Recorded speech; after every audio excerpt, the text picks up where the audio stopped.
him. I want to watch the news. Are you making headway at least? This is the news.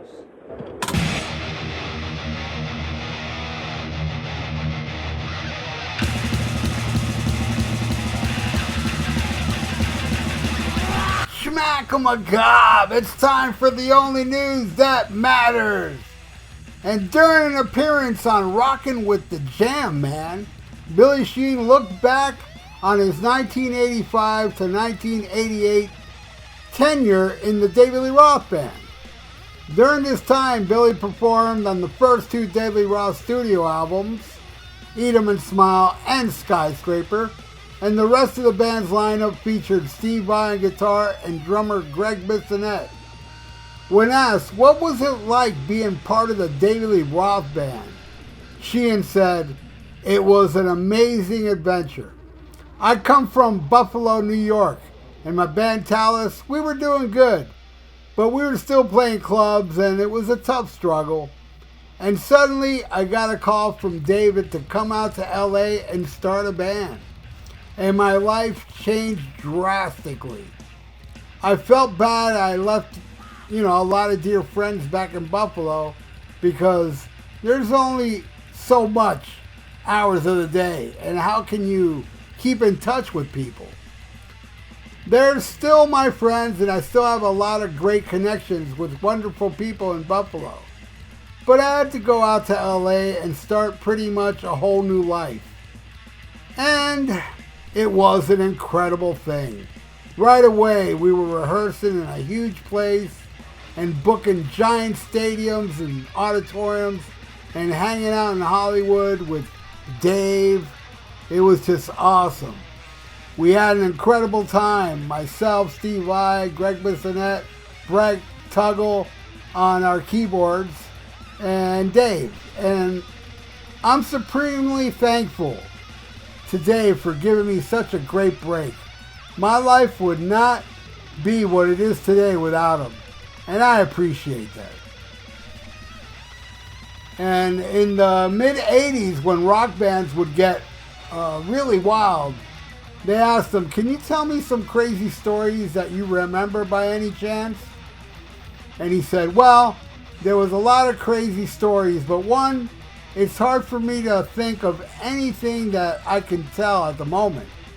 But I will say that I enjoyed having a drink, wine or beer, once in a while, but I don't do any drugs at all, and I haven't since 1971. I'm against drugs. I don't have anything against people who do them, but I just wish they would not, because I do think they alter your mind in a bad way. And it's sad to see so many people have been damaged. So we had a good time, but on our tour bus, there wasn't anything like that. We were always respectful to other people, no drugs, and we'd have a great time. We'd have a couple, 2, 3, 4 glasses of wine, some beer, hang out, have a wonderful time, but it was never a dangerous or stupid bad time. It was always fun, a great time, and we would laugh and just have a hilarious riot. I'm saving most of the stories for the book when I do a book. But I will preface the whole point by saying that we had an amazing time and nobody got hurt, nobody got too intoxicated, nobody was ever abused or insulted or treated badly. It was a wonderful thing. As much as some of the wild times you might hear about from the 80s are kind of sorta in the detail, and ours was actually pretty clean and a lot of fun. We got along pretty good. Everything was fine. But Dave wanted to go into a different direction. And he went that way with 1988's Skyscraper, which was an interesting record, but it wasn't my thing. It was more clinical and calculated. Talus, my band, was a jam band in a bar where we'd play, and we wanted to be like, I wanted to be in a band like that, which Eat 'Em and Smile was. So I started Mr. Big, got a guitar player and drummer that I knew, found a singer, put it together, and I think yesterday was the 32nd anniversary of the release of our first record. So there you go. Yeah, I always wondered why Billy Sheehan left David Lee Roth. I thought it was an odd move because even though I was not a fan of Skyscraper, and I'm still not. It has a few okay songs, but you know, I didn't know that he left because of the album.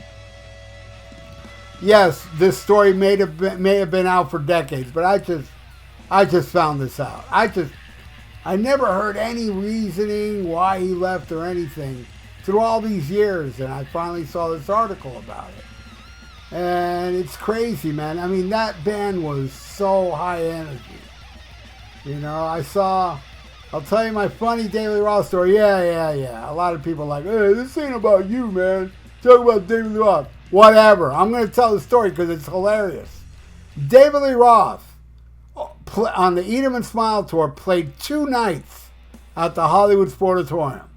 I went the first night, had a lot of fun. It was great. Drank a lot, but I remember every little second of it. Cinderella opened. So then the next night, we go, and I drank way too much in the parking lot. Way too much Jack Daniels. I got too obliterated. We go in. I remember the little flashes I remember that night was I saw Cinderella, and then I felt like I was gonna vomit. So I went to go out, and I vomited before I even got to the bathroom. I remember just vomiting it in the hallway. I don't remember nothing after that until I was laying in, I guess it was the room of the Sportatorium, which was kind of like a drunk tank, because I was laying in bed, and around me were other people all drunk laying in bed. And I remember hearing I heard it from the background. I think it was Panama. And I was like, oh shit, Dave's on, man. So I went to get off the bed and I fell right on my ass. I was legless. My legs were not working. But I still tried, man. I struggled to the door. I crawled and I grabbed the knob of the door and I stand myself up. And I remember there were cops. They were actually policemen. Grabbed me and put me back on the bed. After that, the next thing I remember was waking up in my house. And I was like, what the fuck happened? And I went with my friend Nick, and I called Nick. I said, dude, what happened? He said, after the show, it was pouring rain. And when he got to his car, he found me lying on the hood. I don't know how I found that car, because it was a huge parking lot. And I'm obliterated. Somehow I found the car. And he even said on the way home he got a flat tire and fixed a flat tire the whole time while I was passed out in the car.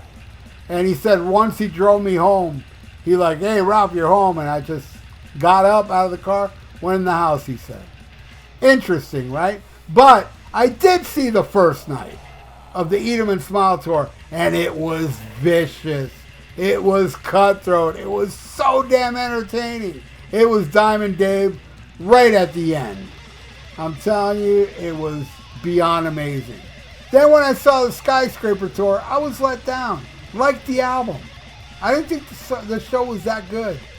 They even brought out Calypso drums at one part, and the whole band's playing Calypso. I don't know. David Lee Roth flew through the air in a flying surfboard. I was disappointed. I did enjoy A Little Is Enough much more. I thought that was a good album. I saw the tour, and I thought the sound was horrible, where I couldn't make out what the hell was going on stage. So the show wasn't that good, but the album's awesome. Anyway, that's it for the only news that matters. Just wanted to talk about the classic Eat 'em and Smile and why Billy Sheehan left, which was a mystery for me for decades, but now I just found out. So thank you so much for watching the only news that matters. And please subscribe to my channel if you haven't. And leave a comment below if you saw the Eat 'em and Smile tour, What'd you think? And Skyscraper if you want. If you saw both, then, you know. Because I'm thinking maybe somebody that didn't see Eat 'em and Smile and saw Skyscraper and thought, wow, that was great. You didn't see Eat 'em and Smile. That was far better show. I'm sure anybody out there, even if you like the Skyscraper tour, you can't tell me that shit was better than the Smoke 'em, Eat 'em and Smile tour. Anyway, thank you all. Please like the video too. It's good for the YouTube algorithms. So stay frosty. Listen to Black Sabbath and smack 'em a gob. Farewell and adieu to you fair Spanish ladies. Farewell and adieu, you ladies of Spain. For we've received orders for to sail back to Boston. And so never more shall we see you again.